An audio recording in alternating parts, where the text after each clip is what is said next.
আমার একটা ঘোড়া নিয়ে এসেছি, ঘোড়ার নাম হচ্ছে তাজি। ওর দাম চাচ্ছি 7.5 লক্ষ টাকা।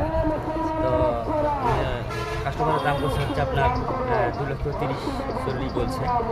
বাড়িতে থাকার সাইডও বলছিল, দেইনি আমি, আরও হবে আশায় ধরে রাখছি।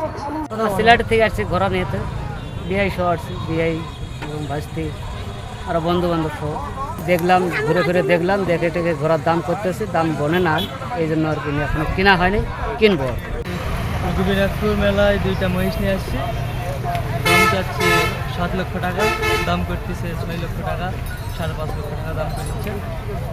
আগের তুলনায় এখানে মানে ক্রেতা কম। আমরা প্রতি বছরই আসি, এবার দেওয়া প্রায় 15 বছর ধরে আসি, অনেকগুলো ঘোড়া নিয়ে আসি, কিনে নিয়ে যাই, বিক্রি করি। এবার কারা ধরেন ছাপাছাপি হয়নি, তার জন্য ঘোড়া বিক্রি খুব কম হচ্ছে।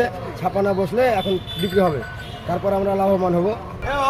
গোপীনাথের মেলা আমরা আসি, আজকে আমার 2 দিনই হয় আসছি। আমরা পাকশাক করে খাই, আমরা হাঁড়ি পাতি সব আনছি, বছরে বছরে আসি এইভাবেই 5-7টা করে ঘোড়া নিয়ে আমরা ব্যবসা করি, তো সেইভাবে থাকি। কিন্তু এবার বর্তমানে মেলার মধ্যে বাজার খুব খারাপ।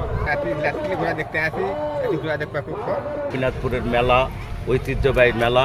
এখানে গরু, মহিষ, ঘোড়া, কাঠ বা খেলনা বা মোটরসাইকেল খেলা বা মিষ্টির দোকান, বড় বড় মাছ পাওয়া যায় এখানে। ঐতিহ্যবাহী বড় বড় মাছ বা কাঠের বড় বড় দোকান সস্তাভাবে এই মেলাতে পাওয়া যায়, এবং ঘোড়া মহিষ সব কিছু এখানে পাওয়া যায়। দেশ জুড়ে তোলপা ওয়ালটন ফ্রিজ কিনে আপনিও হয়ে যেতে পারেন মিলেনিয়ার। বাজারে তো কোথাও বসে রাখো, 1/2 ঘন্টা পর্যন্ত